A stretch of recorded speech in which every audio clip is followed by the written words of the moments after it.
Hi everyone, Stepan here. In today's video I'm going to continue the series on the King's Indian defense, and we are going to be branching out on move 9 for white, same as in the last video. Last time we were looking at the move b4, which is the bayonet attack, and today we are going to be looking at the move knight back from f3 to e1, which is called the classical system, but it's also just known as knight e1 in the classical King's Indian. Hence the name of the video. And this move used to be more popular than b4, and at the moment, after black's last move, knight e7, b4 is leading, but not by much. It's 5,700 games for b4 and 5,500 games for knight e1, so it's almost tied. So today we are looking at the move knight e1. Knight e1 compared to b4 is a less aggressive move for white, which means that black is going to have more time himself. What does that mean? Firstly, if you haven't seen the introductory video on the King's Indian, you should see it. I try to explain the main ideas for both sides there and just the basic ideas of the opening. And in the bayonet attack, which you should also see if you want to understand this position thus far, I try to explain what the main point of variations branching out of the classical King's Indian was. The idea is, and I'm going to go through the moves from the start now, after d4, knight f6, c4, g6, knight c3, bishop g7, the King's Indian defense, that white goes for the most principled way, taking up the center, e4, black plays d6, and knight f3. Knight f3 is the start of the classical King's Indian. Castles, bishop e2 preparing to castle himself, and black now makes his first pawn push in the center, e5 taking a stand in the center and making white make a decision. So white can either capture on e5, push d5, or leave the pawn where it is. White castles, this is the main move, and this is the Mar del Plata variation, used to be called Mar del Plata, or the old King's Indian. This is what used to be the main theory in the 60s and the 70s, and it still is. So knight c6, d5, white waits for knight c6 to play d5, gaining a tempo on the knight, but the knight on e7 is very useful, as we are going to see, because it supports the move f5, and then it can also march to the g6 square, where it can be useful in the attack. So this is where we start, and white continues with knight e1. Not as direct as the move b4. As opposed to b4, it doesn't start an immediate queenside counterattack, and it doesn't play on white's cards immediately. Instead of that, it prepares to face black's threats with the move f3. And f3 is almost always going to be played in the classical King's Indian. Black's next moves are going to be moving the knight either to d7 or to e8, then playing f5. To f5, white is going to respond with the move f3. And after that, in most lines, black is going to close down the position with f4. These are going to be the main thematic moves. I just want to show you one position, this one, so that I can explain the ideas of the classical King's Indian. Then we are going to go into the variations in detail. So basically, this is what both sides want to achieve. We are going to get to this exact position, and the themes are all here, and you are going to see them throughout the video, throughout the variations. The first thing is that the knights are going to be placed on g6 and f6 very often for black. The second most important maneuver is the rook lift from f8 to f7. This rook is a multi-purpose piece. Firstly, it defends the c7 square and the 7th rank, especially from the knight b5 move, which is a very common idea for white. And secondly, it allows the g7 bishop to retreat back to f8. The bishop retreats to be able to defend the d6 pawn and the d6 weakness. For white, while black is playing f5, f4, g5 and trying to play g4, white is playing c4, c5. After white plays c5, he can always capture on d6 at his own leisure. After d6 has been captured, takes, let's say in this position this happens, and knight b5, which isn't a good move necessarily here, I just want to show you the ideas. You can see how useful these two pieces are. And if you know the ideas in the King's Indian, then this is going to be a thematic setup for black. So once black manages to scramble his pieces along his two first ranks and try to defend everything and all the weaknesses, then he's going to continue with his attack. On the other hand, white needs to try and provoke something more here, often taking the a7 pawn, gaining material and long-term advantages. But if black manages to checkmate first, and then the game is over, and white's long-term advantages don't mean much. Okay, so we're looking at the move knight e1. We're going to be looking at two moves by black. One of them I just want to mention briefly. Knight d7 is by far the most common move. The knight on d7 looks at the c5 square and prepares to come back to f6 in most situations after f5. So the basic idea of both moves is simply moving the knight away. However, after knight e8, the story is a bit different. So knight e8 as a sideline, this really won't be seen very often if you play against the King's Indian. And if you play the King's Indian, then this might be a good surprise weapon you could use against white. Bishop e3, let's say, is the main move. f5, f3, f4. The same thing happens as in the knight e7 lines, as we are going to see. Bishop f2 and now g5, continuing the attack, c5, h5. You can see that once again you have the typical King's Indian opposite side attacks, and which make for a very interesting game. a4 and rook f6. Rook f6 is sort of unusual for the other lines, and in most lines the rook is going to go to f7, and after c d6, knight d6. This knight from e8 allows for this capture to happen, and this is the difference. Once you play knight e8, in this variation after knight e1, you always have the option of taking on d6 with the knight. And this might confuse the players who play these positions with white pieces, because very often, or almost always, after c5, c takes d6, the c7 pawn is going to be taken on d6, thus weakening black's position, basically. And after you take with the knight, the story is completely different. So this might be something to investigate. But as I said, I want to focus on the main moves after knight c6, d5, knight e7, knight e1, the classical King's Indian. I want to focus on the move knight d7 because it's much more complex, there's much more theory, and well, I think it's better for black. It's much riskier and it allows for far more weaknesses than the move knight e8, I think, but yeah, still it should be your weapon of choice. After knight e7, white has three moves which we are going to be looking at. The main move is bishop to e3, simply developing the dark squared bishop. If you remember what we just saw, we are going to see it again. White is going to play f3 and allow the move f4, and the bishop on e3 isn't going to serve as a bad tempo gain. It's rather going to retreat to f2, and white is going to be content with that. The second move we are going to be looking at is knight d3. Knight d3, as we said, reinforces white's ideas in the attack. It reinforces c5.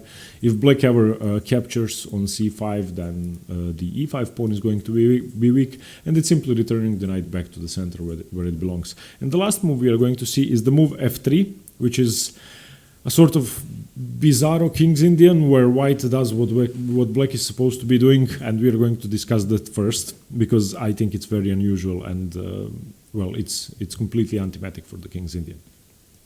So bishop e3, knight d3, and f3. The move f3 after knight d7 might seem like it's trying to transpose to the other lines after f5 that we are going to see black plays f5 and then white plays f3.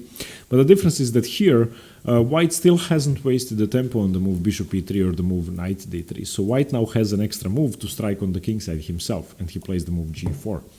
This is very unusual. Inexperienced players playing the King's Indian are going to be shocked, I'm sure. This is a sideline, and it's definitely going to be a surprise, and it's going to be unpleasant for your opponents, even though they've played the King's Indian their entire life.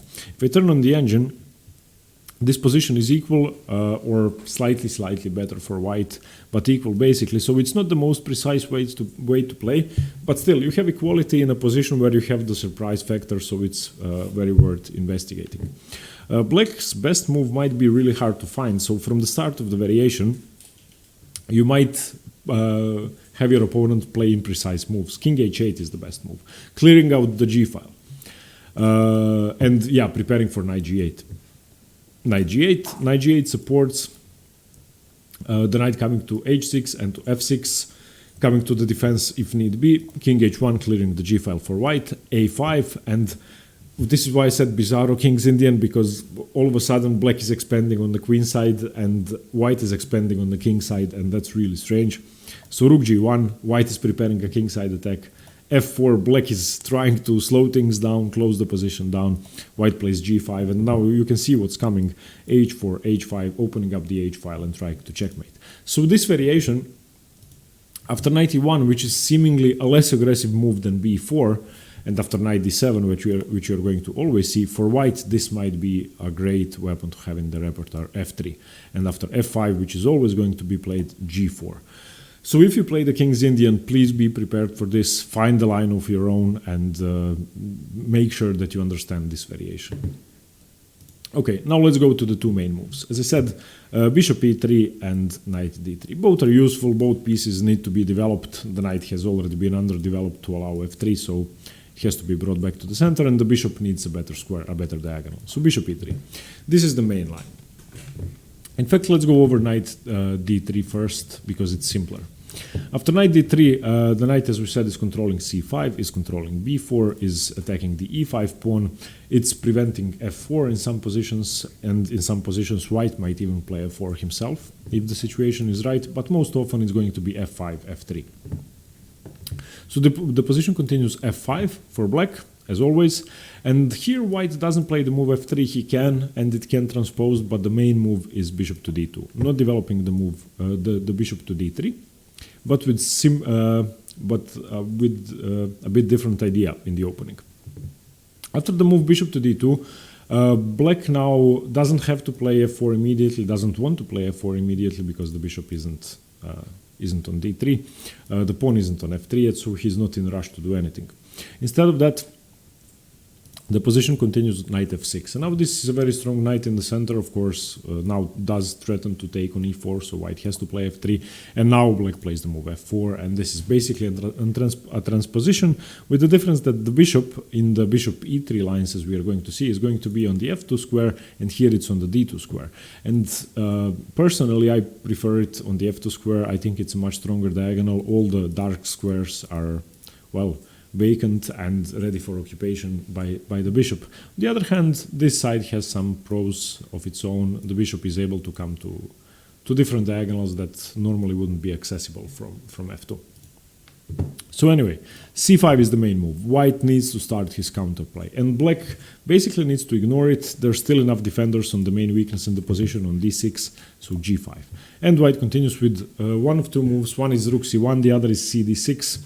cd6 is a sideline, but it's fine. First creating weakness, and then the main move is to continue with knight f2. Black continues with knight g6, and here we have the beginnings of black's setup, and you can already see that it's going to be necessary to play rook f2, defend c7, play bishop f8, defend d6, and then start an attack. White continues with queen c2, and the position goes on from here. So often in these lines, after rook c1, which is the main move as well, we are going to see the same or very similar ideas. Okay, so after rook c1, knight g6 once again is the main move. Now we have cd6, cd6, and now we have knight b5 immediately. Knight b5 already threatens to enter the c7 square. White is playing a bit more direct, doesn't play knight f2. And knight b5 is a threat now, so black has to react. Forcing is rook f7, because you need something to defend the 7th rank, and you also need to be able to include your bishop if need be.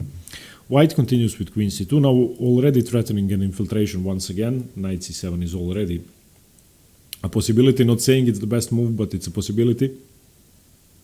And we have knight e8, once again, a move with a clear purpose, preventing knight c7, and you can see that all of black's pieces are sort of moving around the board and trying to find their perfect square to stop white's ideas. So we have a4, and practically speaking, white is better here. White is better because he doesn't have any weaknesses. He only has a potential checkmate threat hanging over his head, and this is what's very thematic about the classical King's Indian. White is better because he has something to hold on to. I'm not sure what there's a saying in Croatian that you should rather have a sparrow in your hand than a pigeon on a branch, meaning that you should be satisfied with something little instead of trying to get something big. And that's pretty much what you have here. White should be satisfied because he has small advantages, and black has the potential to achieve something, but it's still nothing palpable. On the other hand, black now plays h5, and g5 is coming. very strong moves are coming, and if white isn't careful, if white isn't precise, he's going to get mated. Knight f2, marching his knight into the defense, bishop f8, as I said, defending d6, and all of black's pieces are now helping out defend the main weaknesses, c7 and d6. So these 2 points are going to be the weakest in black's position. h3, stopping g5, rook g7, queen b3, and now white is going to continue on the queen side, black is going to continue on the king side, and from this position on, you should investigate it yourself. This is as far as opening theory goes. Well, it goes longer, but this is how much you should know, and all of the thematic maneuvers have been played. From here on, you need to use your own ideas, and you need to try to find ways to break through white's position. You can find a ton of games by Fischer, by Kasparov, by Hikaru Nakamura, many strong players where they have successfully employed the ideas necessary to break through for black. And from white's perspective, I don't know, Anatoly Karpov has killed the King's Indian 100 times, so you can check out his games, many other players as well. Okay, now let's look at the main move, bishop e3. Once again, we have f5, f3, f4. This we saw already, and bishop f2. Now we have the bishop on the main diagonal, where it should be. g5, black shouldn't waste any time. Now white has 3 possibilities here. White can either play rook c1, a4, or knight d3. I'm not going to say they're the same, but they have the same idea in mind.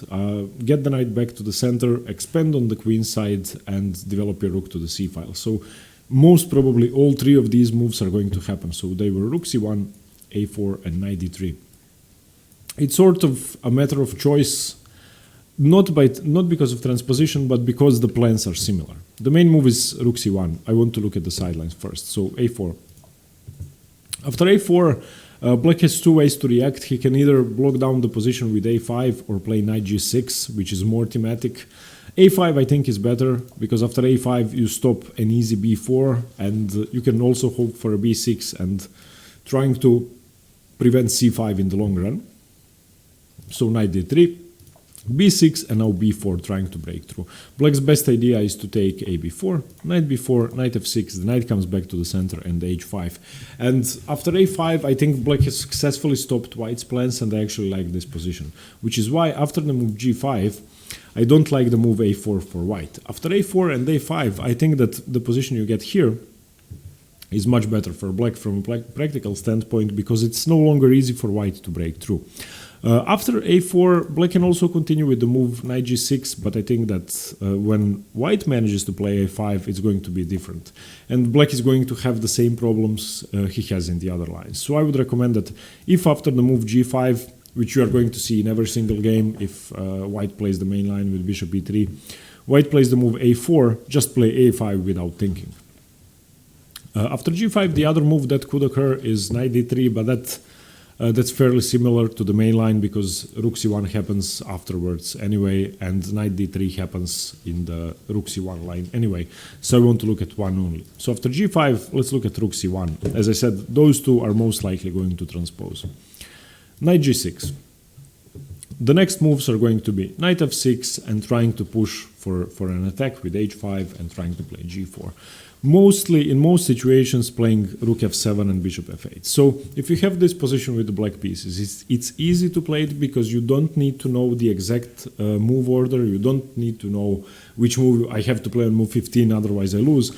You need to know that your knights belong on these 2 squares, that your rook should be lifted to f7, defending the 7th rank, that your bishop should be brought back to f8, defending this diagonal. Those are the ideas. After you have done that, you need to try and checkmate as soon as possible, because you should know that white has an egging advantage on the queen side, which is much easier to utilize than your checkmating threat. Okay, so white has his own plans, c5. Knight takes c5, b4, knight a6. Yeah, this is a point where I would like to highlight something. After c5, the fact that you brought back the knight to d7 enables you to play the main move. If you bring the knight to e8, as we saw in the sideline, where black gets to choose what to do on move 10, then you can no longer, of course, take on c5. But after c5, knight takes c5, which is the main move, and b4, you need to be precise here. If you play the move knight d7, which might seem like the best move, after knight b5, you're losing because you are going to lose the c7 pawn. After knight b5, after the main move, you can still lose the a7 pawn, but that's irrelevant. If you lose the c7 pawn and allow the rook to take, this is just busted. So after the move b4, you cannot retreat the knight back to d7. You need to play knight a6 because you have to defend this tender point. If c7 drops, then d6 is dropping and your position is collapsing. After knight a6, white can still win a pawn with the sideline knight b5, but the a7 pawn doesn't really have to do anything with the position, and it's considered to be fine for black if white takes it. So let's say bishop d7, knight a7, h5, bishop a6, ba6. This position is only slightly better for white because the fact that the pawn is not here doesn't really mean that much. It's not easy for white to break through. That's why after b4, knight a6, players with the white pieces most often continue with the move knight d3, ignoring that fact. And now we have rook f7, permanently defending the c7 pawn. Knight b5, bishop d7, trying to chase the knight away. a4 defending, h5 continuing the attack. Knight takes a7, now winning a pawn is the main move, but as I said, it doesn't really mean that much. And now bishop f8, continuing your plan with the black pieces. It should be mentioned that the bishop can also be developed to the h8 square, which is extremely interesting, and especially in positions where you have successfully defended without having to recapture on d6 with the c-pawn. So after white plays the move c5 and you do nothing, if white doesn't capture here, and you manage to capture on c5 with the knight, as we see in this main line, then while the c7 pawn is still here and well defended, and the d6 pawn is defended, maybe this bishop isn't such a useful piece. It is the most common move because it's thematic, but putting it on h6 has a lot of venom. Why? Because after g4, and if any capture happens, then f3 is going to be a deadly move. If a capture doesn't happen, then it's much more likely for black to be breaking through. Okay. Sorry if the video was long and complicated, but the King's Indian is long and complicated, and unfortunately every single variation is going to be... I'm going to try to go in detail into each one. We are still looking at the classical Sicilian. Today we went over the classical, so on move 9, the move knight e1. We are soon going to move on the other variations of the classical Sicilian with knight f3. And in about, I would say, 3 videos, we are going to start the same-ish King's Indian. For those of you who are supporting me, who are patrons, thank you once again. And if you would like to receive extra content and support my quest, you can also become one. There is a link in the description below.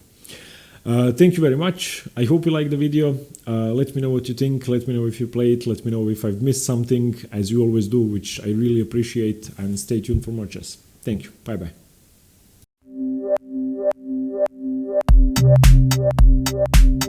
Yeah.